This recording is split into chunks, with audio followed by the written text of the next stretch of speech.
This program is brought to you by Indivisible NWSOFA. Does not mean NWSOFA. It means the Northwest Suburbs Organizing for Action. We're an indivisible chapter. We are organized on the twin snowflake principles. On our right-hand side, we have 10 different issue teams.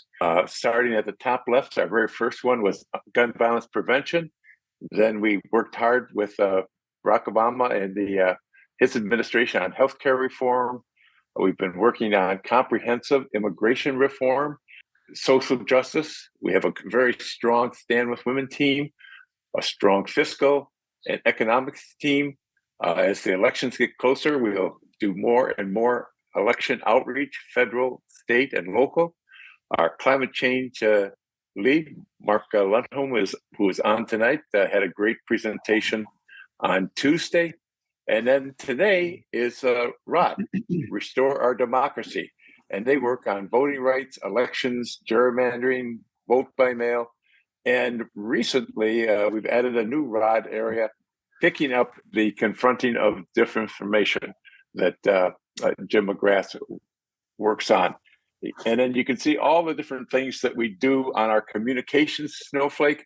You can blame this snowflake for all the emails that you get on these programs. We don't do it alone. We have 26 volunteers that work on these issue teams, that work on the communications team. Some share them back and forth. And tonight we have Ed Spire, our Restore Our Democracy co-lead, and he's going to be presenting U.S. economic inequality, high and rising, with some surprising news. Ed? In fact, I did change the title a little bit on that slide. The title is now U.S. Economic Inequality, Some Good News. So this is a topic. This is a topic that we touched a few months ago. I'm going to start by reviewing with you how we measure economic inequality. And some of you have seen this before, but a refresher doesn't help. We're going to talk a little bit more about why this is happening and how it's damaging our country. But the most important thing we're going to talk about tonight is the kind of progress that has occurred recently, because we want to understand why it's happening and how we can reinforce it and ensure that the kind of progress we've seen recently continues. So when you want to talk about economic inequality, we have a way of measuring. You know, I'm an engineer, and I like to measure things and make sure I understand them, not just a feeling for something, but an actual numerical measurement. So there's this Italian fellow named Gini who figured out a formula that you can use to measure inequality. It ranges from 0 to 100. At 0, you have perfect inequality, which means Elon Musk has all the money. No, it's the other way around. 0, everybody has equal money. At 100, Elon Musk has all the money. So it goes from 0, which is unbelievably low. We'll never get there, to 100, which is unbelievably high, but you don't want to get anywhere near that. And nobody's expecting it to be 0. Nobody's expecting everybody to have all the same money. I mean, some people work harder, some people work smarter, some people are lucky. So we're not all going to benefit the same. But if we have people that have very high levels of economic inequality, that is damaging to our society. And we'll talk about why. When you look at this measurement, you can see how various modern Western countries score. And I don't want to talk about third world countries. It's not fair to compare the United States to a third world country, saying that we're better off than they are. The point is, how do we compare to our peer countries? And you see that the Gini numbers for the best countries, the Nordic countries, the ones that are most egalitarian, are up around 26, 27. A lot of Europe and the Commonwealth, a lot of modern Western countries are around 33. Israel's 38, Russia's 40, China's 42. We are 44. So we're not doing very well with respect to economic inequality compared to the countries that we want to compare ourselves to. And in fact, if you look at our inequality over time, you'll find that back around 1980 or so, we were down there with all those other European countries. But over time, over the 80s and over the 90s, we got to where we are now, which is very high. Now you see that it came down some during the pandemic, and that's a little part of the good news. But we'd like to be able to improve it without killing a lot of people. We'd like to be able to improve our inequality levels without having to have a natural disaster do it or a war to do it. A lot of times it is a war that helps things like this, but we need to learn how to do it without a disaster. Now, one way to understand this is that our economy grows. Our economy grows over time. This top line here is our gross domestic product, how much wealth our country generates, and that has just gone up year after year, decade after decade, with very little change. That dip is the pandemic, and it's come back pretty well since then. If you look at this red line down here, that is salaries. That is how much money our employees are making. And you'll see that hasn't risen very much. It went up some. It went up some recently with labor shortages about the pandemic. But for the most part, it's been flat. And if you look at this green line in the middle, that is productivity. Now, the reason I show productivity here is because I want people to understand that our economic growth comes from two reasons. It comes both from the fact that we just have more people doing more work, producing more goods, but also because the amount of value that people can produce increases. Their productivity increases. Their productivity increases, because we give them better tools. Somebody running a warehouse, having guys carry boxes around by hand, needs a lot more guys than when he buys a forklift. Buys a forklift, he's got a better tool. He can have one guy do the work of four. That increases his productivity. He gets more work out of a person. And it's often because of better tools, better systems, and the whole automation system is the same thing. It's just better tools of one kind or another. So our economy grows both from more people and from people who can get more done. And despite all of that, I mean, a lot of this growth is not because of more people, but it's because of people can do more things. And the salaries have not kept pace with that, which is kind of weird because in the past, up until around 1970, as productivity grew, so did salaries. And this was primarily due to a couple of factors. One was egalitarian fairness that some employers thought, like Ford thought, I want my people to earn enough money so they can buy my own product. But the other thing was union strength. Union strength caused companies to kind of be forced to share the rising profits from rising productivity.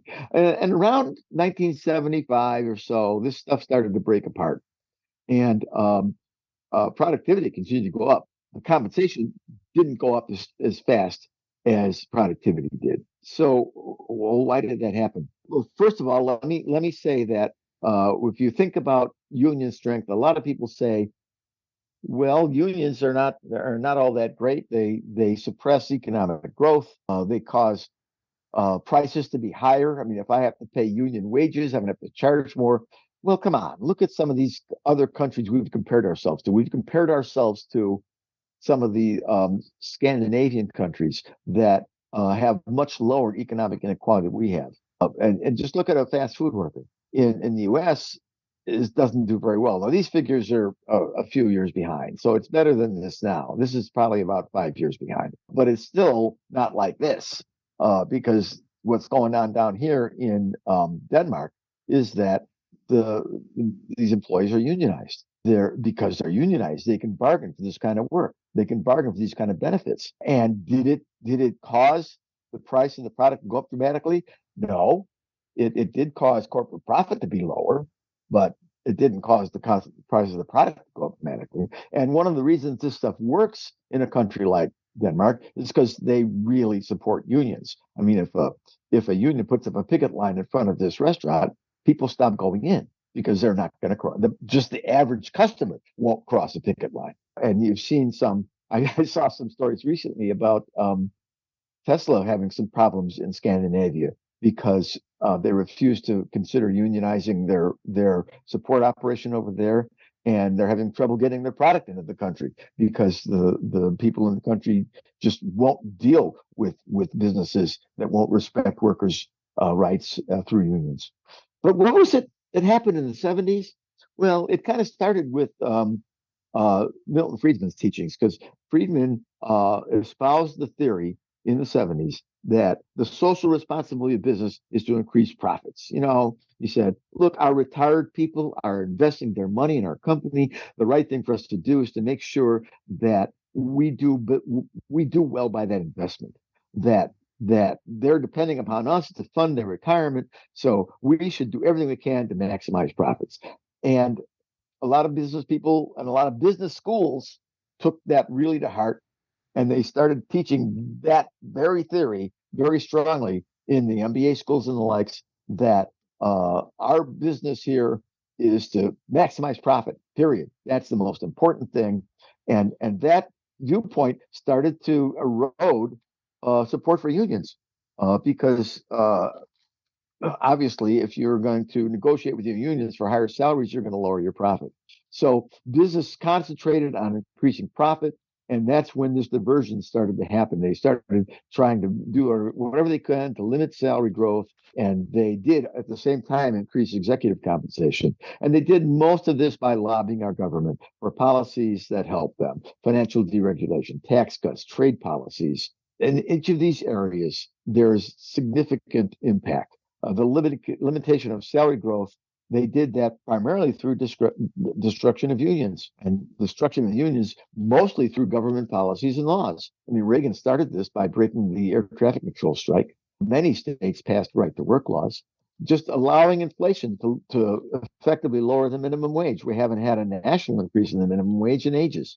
A limitation of rules that protect overtime and benefits, allowing people to be reclassified as independent contractors instead of employees, so they don't get benefits.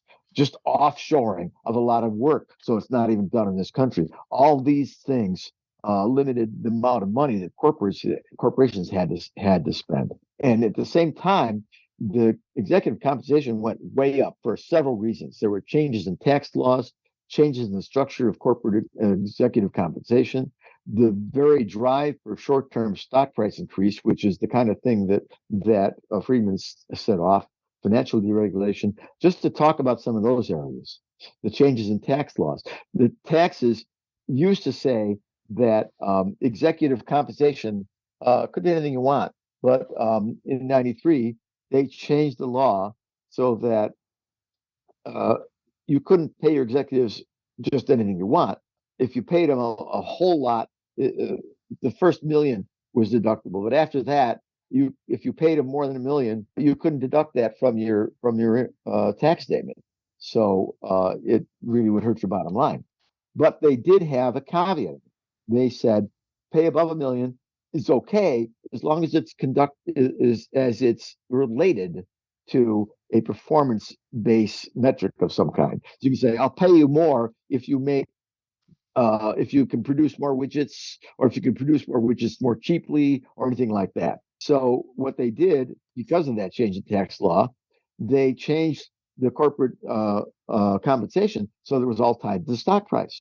So that if you made the stock price go up, then you could get paid more than $1 million, and it could still be tax deductible. And with that change in tax law, it really gave businesses even more incentive to focus everything they could on increasing the stock price over the short term, so that they could pay more compensation to executives and have it be tax deductible. So stock options, profit-related bonuses became much more popular after that change in law, and that came right. That change in law was right before a huge stock price increase. Well, gee, that's not a coincidence. The huge stock price increase is because we changed the law to give them incentive to do everything they possibly could to raise the stock price so that it would raise their own salaries. And to the effect of linking executive compensation to stock price means that you're going to do everything possible to increase your profitability. You're going to suppress labor costs in any way you can.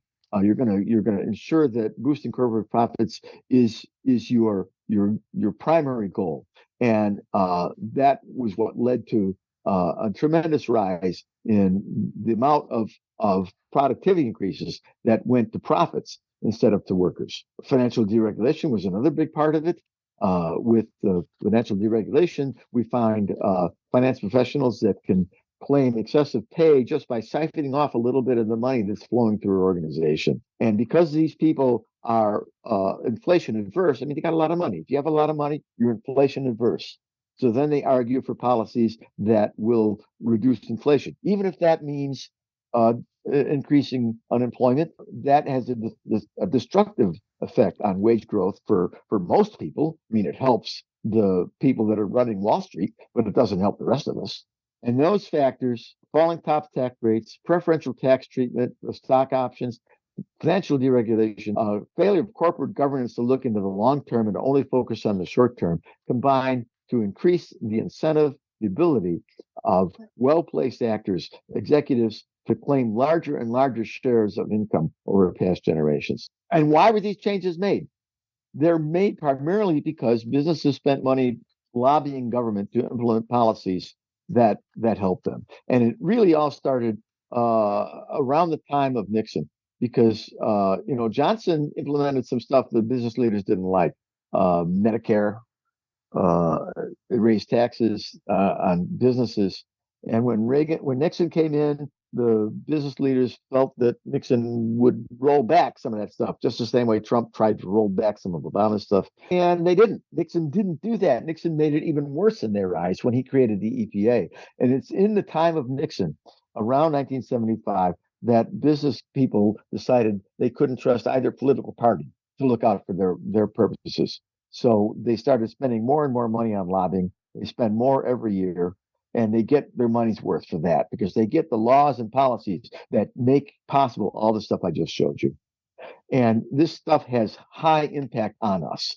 It impacts our social and political polarization. It limits mobility. It gives unequal access to opportunities. There's economic instability. It undermines our democracy. When we have high levels of economic inequality, it contributes to social divisions and tensions. It creates a sense of unfairness. It creates a feeling that many of us feel like we've been left behind by the economic growth of our country. And that, in and of itself, can lead to increased social and political polarization. It does limit social mobility because it hinders our ability to take advantage of the opportunities that are available to us. Someone from a disadvantaged background has a very difficult time, for example, getting out of the ghetto, moving up in social economics strata.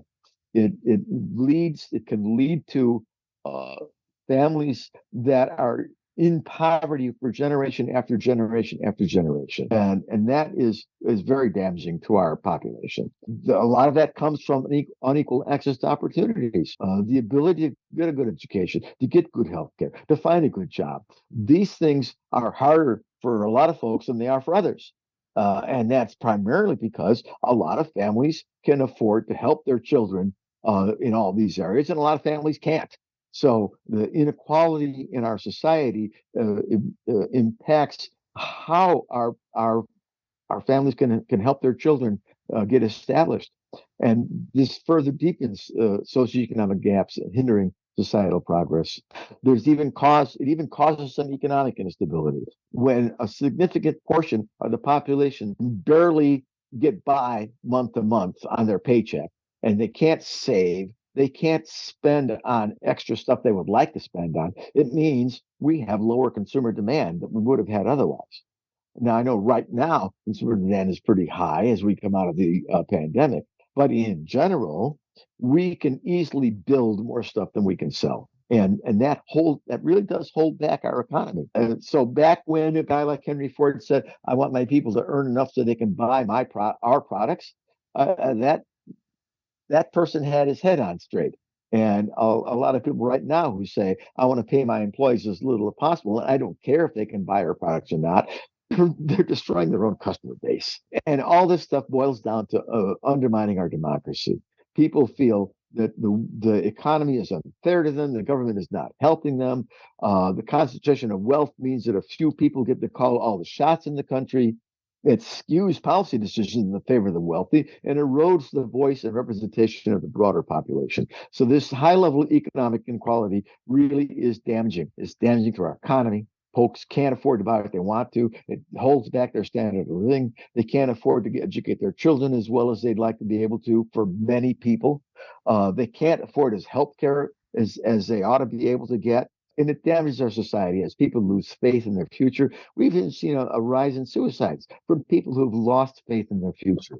We see people, it drives people to seek change, and it enables unscrupulous types to leverage that desire to seek change in ways that allow them to gain power without really being able to deliver any change. That's what populist politics is all about. Promising change, they can't deliver, essentially duping folks into voting for them because they say, I can fix the tax system when no one else can, when in fact, they can't fix it either. And they didn't. Yeah, he didn't.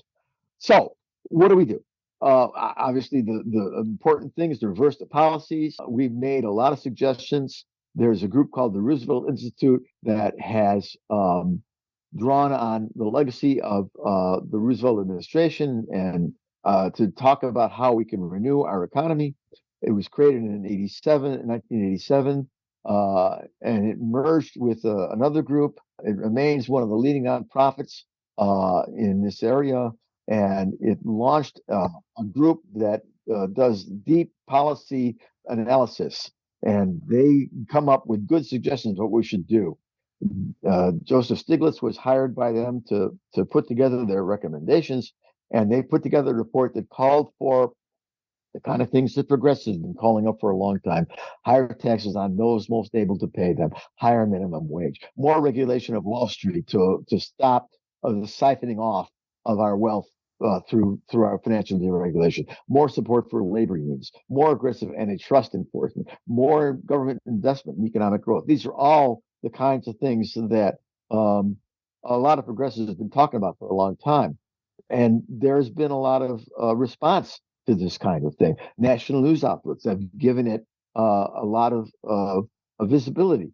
So this group, among others, is really showing, helping educate people about the things that we've covered in this presentation in the past. Time called that Stiglitz report a roadmap to what many progressives would like to see happen over the next 4 years. WAPO, the Washington Post, said it firmly rooted in the conviction that more government can solve most of our problems. Government is not the problem. Government is the way we solve these problems, and it's a plan designed to rally liberals to engage in a free market economy that pushes our politics. Our presidential nominee pushes our democratic politics to the left. And you know what? When this kind of report came out, there was all kinds of reason to be skeptical about it. A lot of people say, none of that's ever going to happen. Those are all pipe dreams. And, just looking a little more deeply at what he's recommending, we understand progressive taxation. Progressive taxation will provide more revenue for government, that they can invest. They can invest in education, and not just college, but career education. They can invest in healthcare. They can invest in childcare to free families where the both spouses want to work. And these programs are helpful to our citizens. And these are the exact kinds of programs that the House Freedom Caucus wants us to stop spending money on. Clearly, raising the minimum wage, we've seen some work in that area, will improve the standard of living of our workers. Strengthening workers' rights by improving policies that support unions really can improve our salaries and benefits. Having the proper social safety nets, these are all the things we've talked about in the past that are all reinforced by the kinds of policy statements you're seeing out of these kinds of think tanks. Making sure that all of our citizens get the kind of education that will help them be contributors to our economy instead of needing welfare. Making sure that we don't have inequalities along gender lines or racial lines, because inequalities along gender or racial lines where we don't use the talents of people that have talents, that holds back our economy. We have to make sure that people are paid fairly, that nobody's discriminated in the workplace, they have equal opportunities for advancement. Otherwise, we're wasting human capital. We're wasting people who could be helping our nation. Now, all this stuff is implemented through legislation, first at the state level, then at the federal level. And we all understand that we need to elect politicians that'll make this stuff happen. And we ought to be able, to some extent, to be able to convince some of our political opponents that some of this makes sense. The good news is we did do some of this stuff. You know, that issue, that report from the Roosevelt Institute was issued in 2015, but over the last 8 years, a number of things, I won't say a lot, but a number of things have changed in the right direction. We have the biggest government investment program in decades. The infrastructure, the IRA, the Infrastructure Act, and the Semiconductor Development Act, those received bipartisan support. We did convince some of the Republicans that they should support investments in our country. Now, both Biden and Trump administrations showed more interest in antitrust policies. Many states, blue and red, have increased their minimum wages, and unions have seen a strong rebirth recently with the labor unions, the Hollywood unions. These are important points. These are exactly the kinds of things that we've been saying we need to see progress on. These things happened primarily under Democratic leadership. Certainly, the investment bills that went through Congress wouldn't have happened under GOP leadership. Only under Democratic leadership were we able to forge bipartisan agreement to make these investments in the U.S. So there's progress here that we should be proud of. We should be talking about. Even some Republicans are speaking positively about unions. How did that happen? Well, basically, it's because we've seen that the old systems of trickle-down economics don't work. And to me, one of the most surprising things about this is that this happened in large part because of Trump. Trump is the one who stood up and said, the old ways don't work. We need to take the Republican Party in a different direction. You know, Trump's the one who said, the tax system is screwed up. There's all kinds of loopholes. I can fix them. Now, he didn't, but at least he said out loud that there are problems in the tax system that hurt workers. And he got a lot of votes when he said this stuff. He got a lot of votes from Republicans when he said this stuff. And that proved that a lot of Republicans were no longer in favor of trickle-down economics and the Reaganomics. And believe it or not, and I was kind of surprised to understand this, but believe it or not, what Trump did to the GOP is one of the reasons that some of this stuff has happened. Because a lot of Americans, not just progressives, but a lot of Republicans came to see, because of what he said, that the old Republican strategies are not helping Republican voters. Of course, he didn't do anything. He said I would fix the tax system, but he didn't. In fact, he signed legislation that McConnell put through to make it even worse.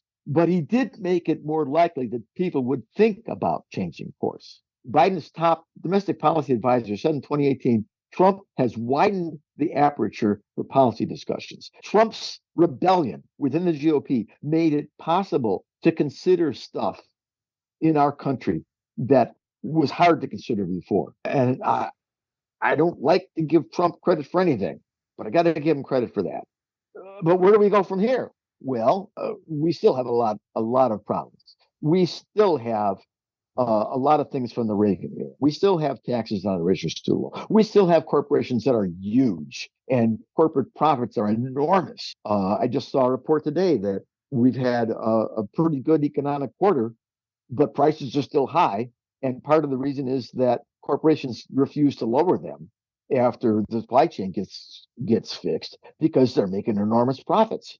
It's much easier to raise prices when you have to, and then just to say, well, there they are, I'm going to leave them there, when they could be lowered. And in the past, they can still, some of these large corporations still can stop workers from unionizing. And a lot of our proposals, like universal child care, are still dreams. We've made some progress. Biden made some progress. And believe it or not, the Trump revolution in the GOP helped some GOP people see the truth and support some of what Biden did. But clearly, Trump is not going to pursue these issues. He doesn't have a consistent economic policy. Only the Democrats. So the only real hope to continue this progress we've seen is to reelect the Democrat. And we need to be talking about the success of the economic programs under Biden and how we have to continue them. It still all comes down to politics. Support progressive efforts, but we can't overcome the high level of money from the right. We know how to organize. We know how to support our candidates. We need to talk up what they've done.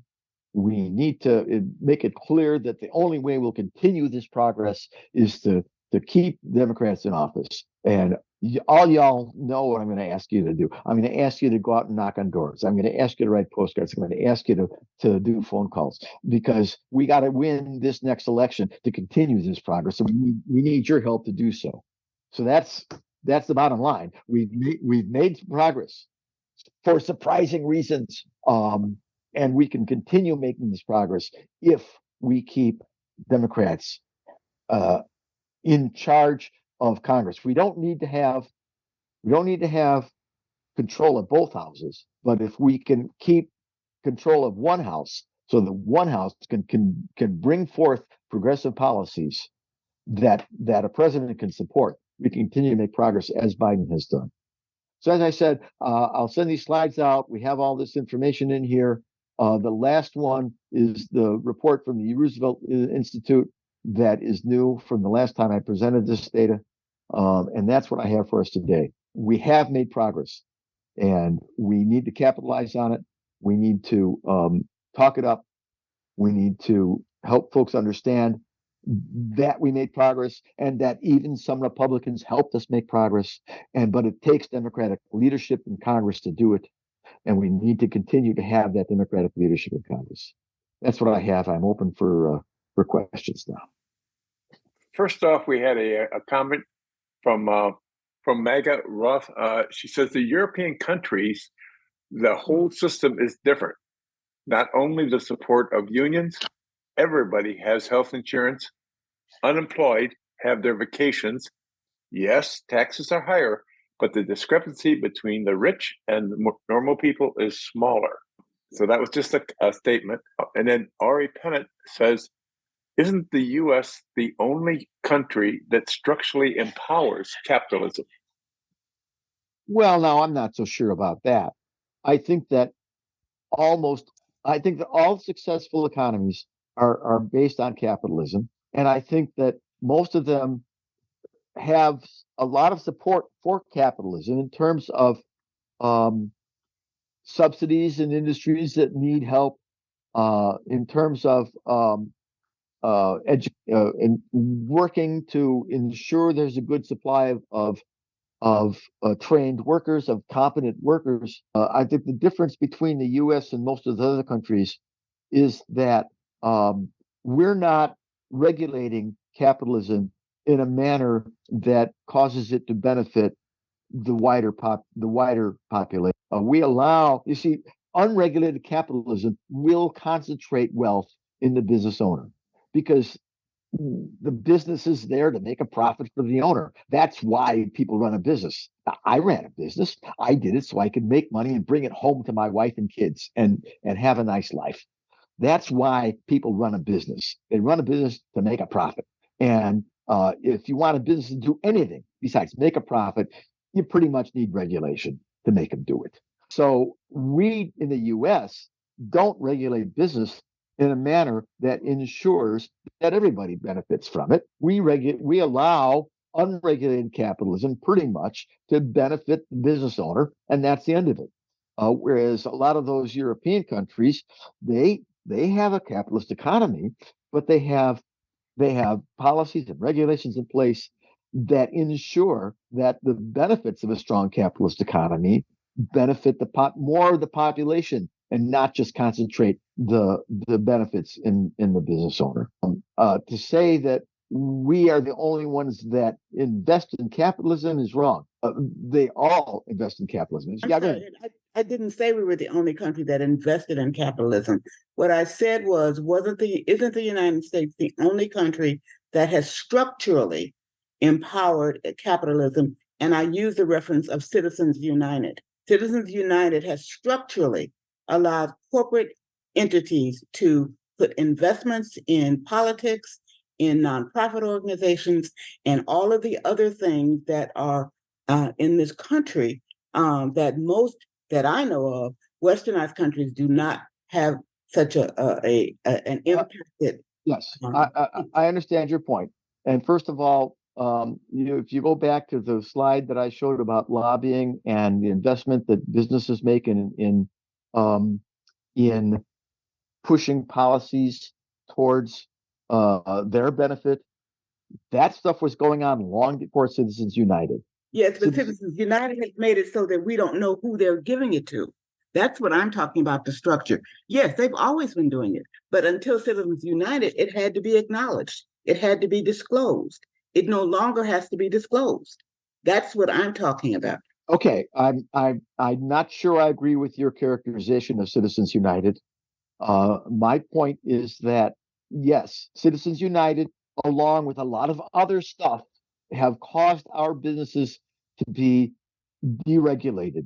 If you want to call that deregulation empowerment, fine. I'm fine with calling it empowerment. But the bottom line is that in the US, the government doesn't manage business in a way that causes it to benefit most people. It allows business to concentrate their benefits in the business owner and the executives. That's clear. And yes, the U.S. is kind of unique in that perspective. A lot of third world countries do that too, but I don't want to compare us to third world countries.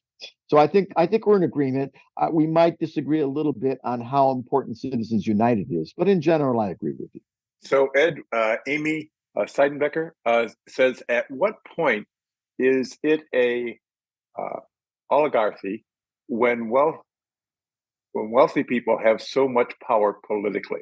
Well, I'm not so sure I would call the U.S. an oligarchy. If it was an oligarchy, we wouldn't have Obamacare. The insurance companies didn't want it.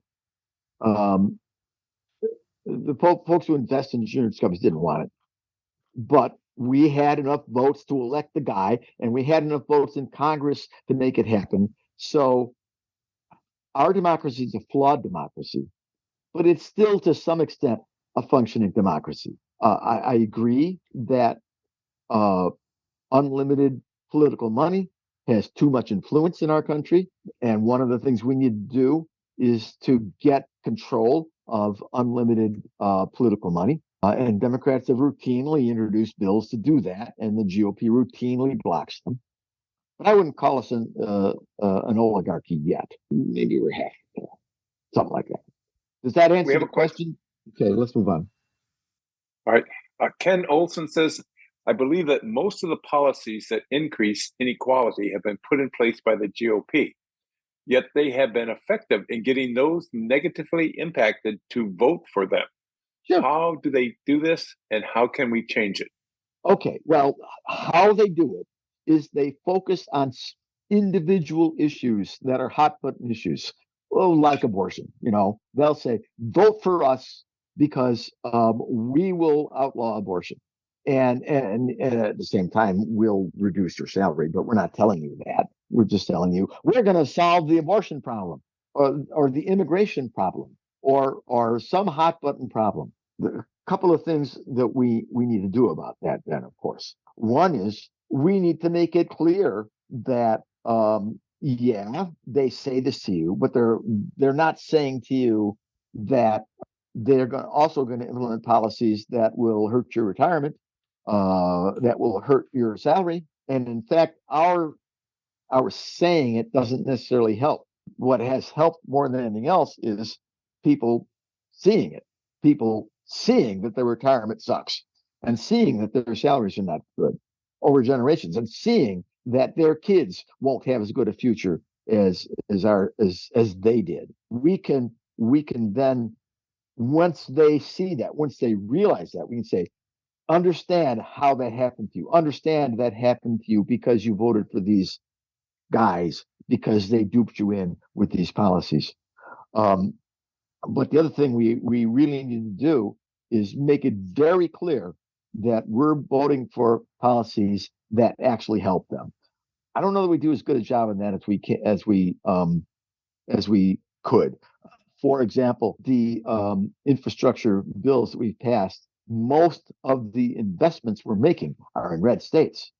We should be talking that up a lot more than we are. We should be making it clear that these investments we're making are making jobs in your rural communities. And if you see a battery plant being built and you get 500 new jobs in your rural community, you should understand the GOP voted against that. You have that because of Democrats. So we need to message better. But we also need to do what Biden has been doing, which is actually implement policies that help our population. I hope that helps answer the question, but feel free to unmute and discuss further if you'd like. Yeah, does that just say that the GOP is better at public relations than what the Democrats are because they can sell a fact? Well, they claim credit for what the Democrats are doing, and the people believe them. I don't think it's just that they're better at PR. I think it's because they have an advantage that we don't have. The advantage is they're all in one place. They're all on the hard right. They can say, all Republicans believe this, but the Democrats have a wide spectrum of beliefs. We have conservative Democrats, we have moderate Democrats, we have progressive Democrats. And to get all the Democrats to say, we believe this is kind of hard because some of us believe something way over on the left and some of us believe something more in the middle. So it's not just that we're not so good at PR. It's that we aren't laser focused on one thing the way they are. And that's kind of a disadvantage for us. They're able to convince enough Democrats or independents to vote for their person in order to get elected and maintain theirs, whereas I guess we don't take advantage of all the good things we're doing, or we're not able to get people convinced that it really is a difference there. Well, some of us look. I'm hopeful that between now and then, that more of the stuff will become apparent. I mean, you say something to people and it doesn't mean much to them. They got to experience it in their lives.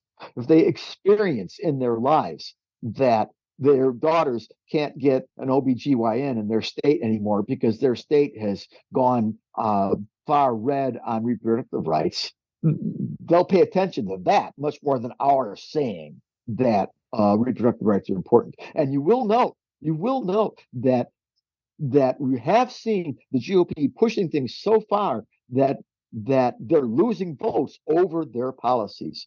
They're losing votes over reproductive rights because they pushed SCOTUS so far to overturn Roe v. Wade. And in a lot of states, even in red states, that's coming back to bite them. It's also true that Republicans, generally speaking, are just, I think, less concerned with facts. I mean, look at sort of what their chief grievances are. It's immigrants are dangerous, COVID is a lie, the vaccine doesn't work, Obama was born in Kenya, climate change is a hoax. They don't care so much about facts, and when facts don't matter, emotional arguments are very resonant. And it's just a party. They're like, the party is like just an angry person who's gotten so angry that he's just screaming and ranting and saying stupid, false shit because it makes him feel good, right? We've all done that. We've all had those moments when we get very angry and we scream and say things that we don't believe because it's cathartic and it makes us feel good. And ultimately, that's very unproductive because if you can't analyze your situation in a factually accurate way, you're not going to be able to resolve your problems. But I think a lot of Americans, and this means most Republicans, have just fallen into this rabbit hole of screaming and swearing and having a fit. And that's very conducive to dishonesty and lack of David.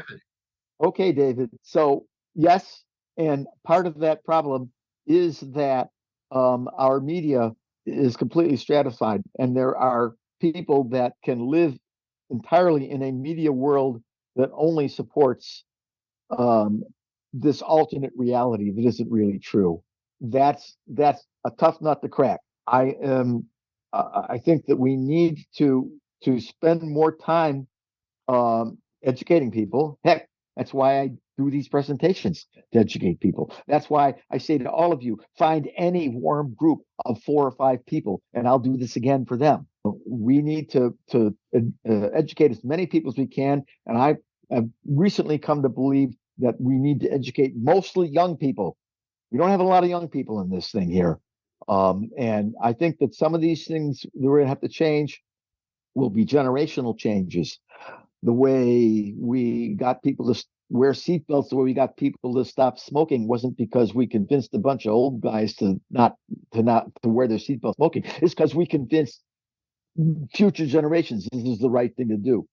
So some of these changes we have to make in a generational manner. And I'm convinced that we need more opportunities to speak to youth, and we need to educate folks as much as we can, and that's things I spend my time doing.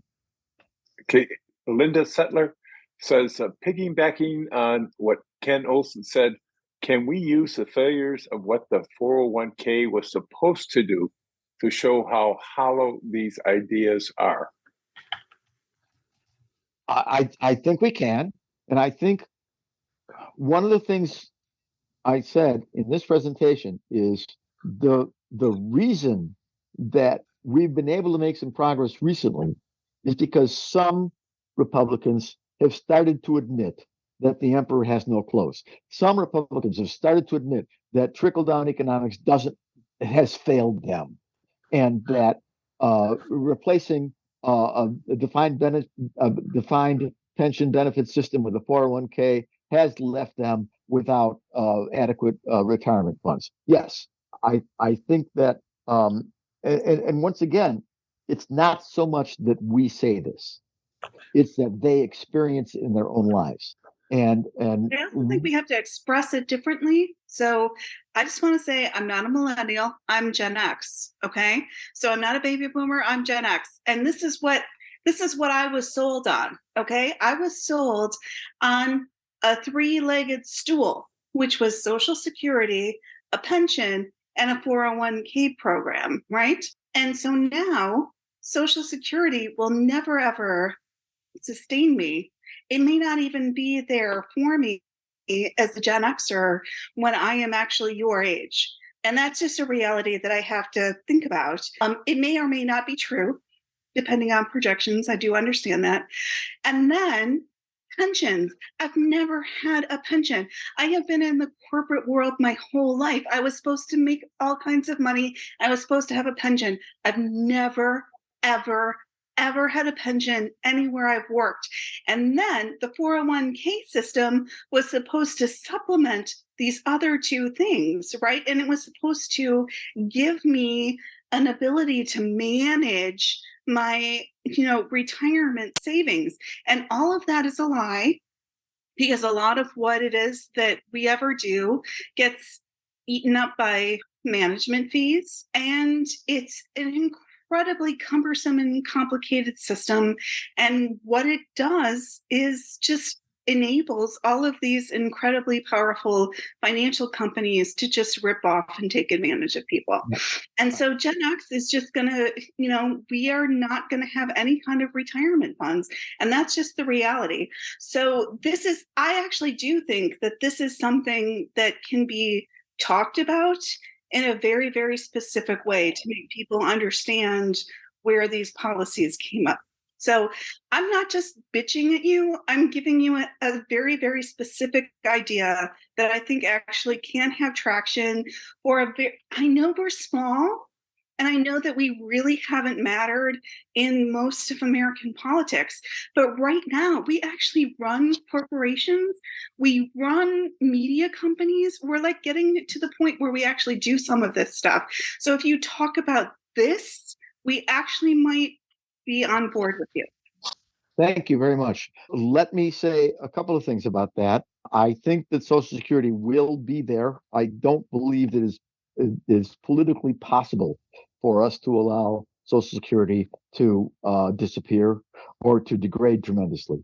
That doesn't mean that Social Security will provide a well-funded retirement for somebody. I don't believe it will. You do need other savings, but I don't believe that leg of the tripod will disappear. Clearly, the defined benefit pension leg of the tripod is gone. Yes, that's gone. Unless you're a teacher, unless you're in a government organization that cares that doesn't have a profit motive and cares about the employees. Any company that's a profit-oriented company is not going to be giving you a defined benefit pension any longer. That's gone for most of us. So we do need to make sure that Social Security survives, and we do need to get a handle on financial deregulation, which is exactly why the 401k doesn't work for you the way it's supposed to. And yes, okay, I agree with you that the story you just described is a story that would be impactful for a lot of people, my own children as well. Thank you. That was my point. I just think sometimes we just get bogged down in things that don't have specifics. So I think this is a very specific thing that we can target to explain to people how they're being screwed. That's my point. Very good. Well, you know what? Are you any good at putting together presentations? Why don't you put together a presentation on this and make it available through our group, through freespeaker.org. If you want to work with me on it, I'd be happy to do that. Sure. I don't know that Bill has my email, but other people do. Carl has my email, or he has you have mine. It's in this. It's on the first. It's ed.spire@gmail.com. You have mine. So I'm Settle, LSTETTLE at iCloud.com or at Mac.com, whatever is best for you. Let's work on it. Bill, you got anything else in the chat? Oh, we must have 13 or 14 more. I'll just say that we will take Ed's presentation, and tomorrow that will be distributed to everybody that has signed up on this, and you can kind of see it with all of his links, etc.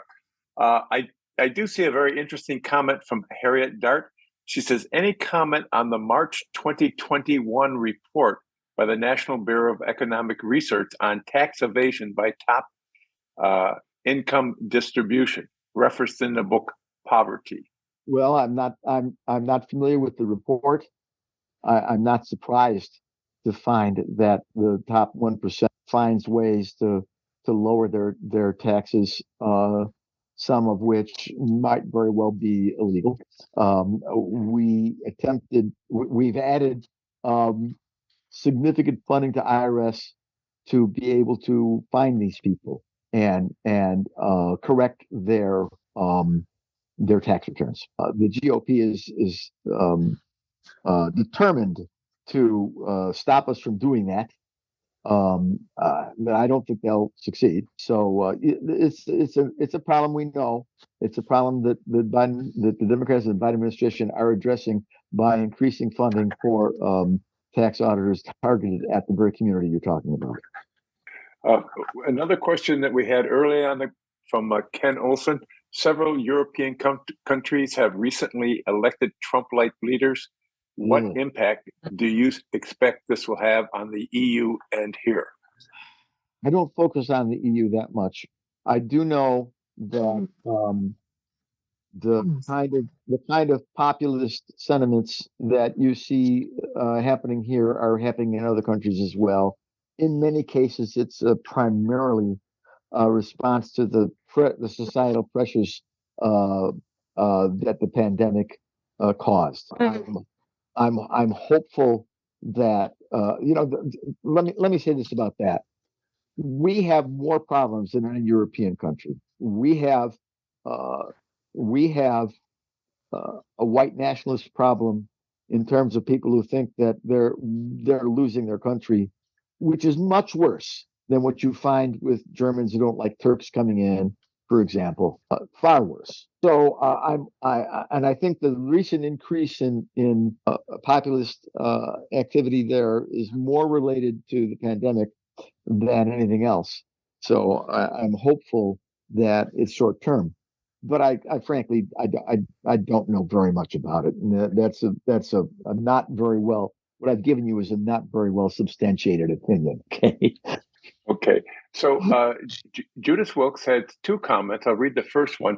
The AARP has done a pretty good job of highlighting the differences between the two parties regarding benefits for older folks.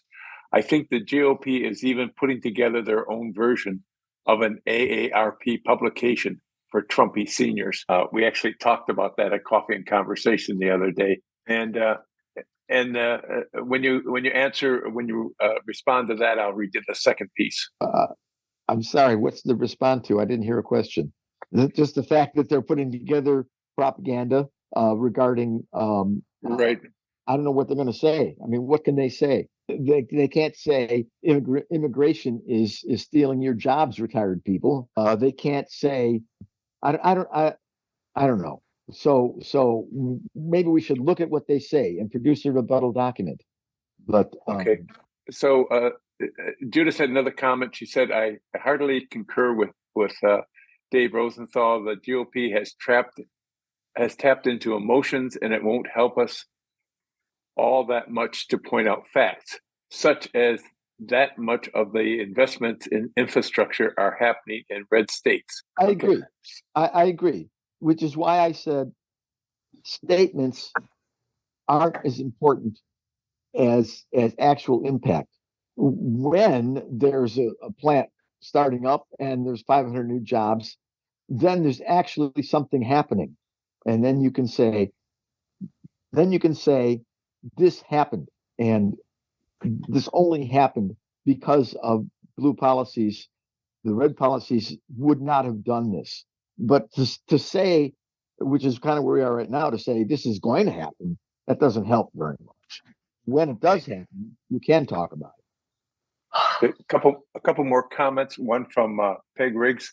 She says, "Ed, I think to reach young people, we also have to talk about the economic impact of climate change."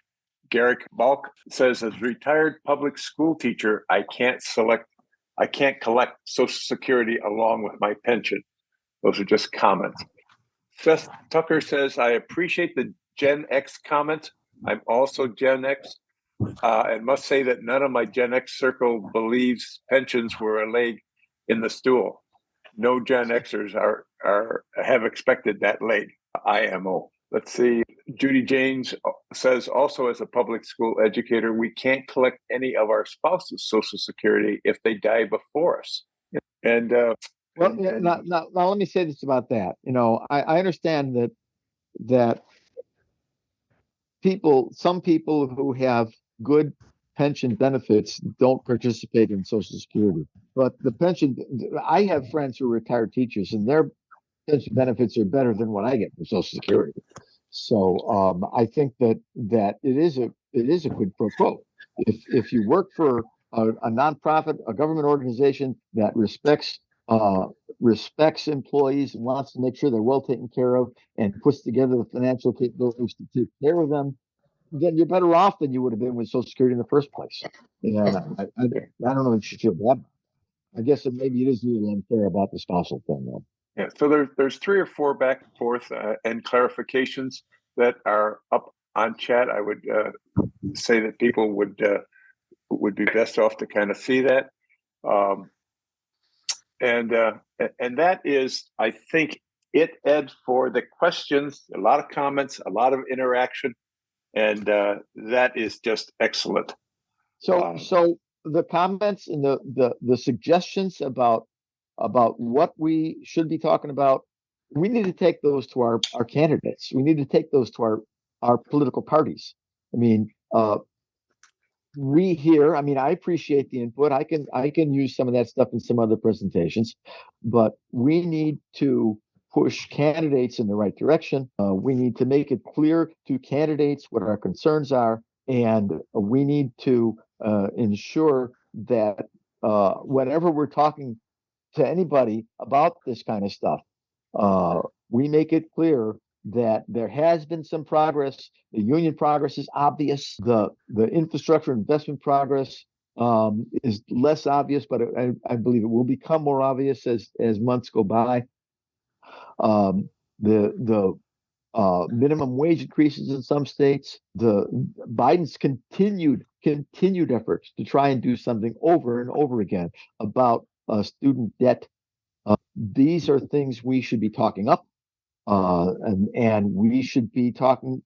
All the suggestions you brought forward, don't just bring them to me. Bring them to your political candidates. Bring them to your party organizations. We've made progress.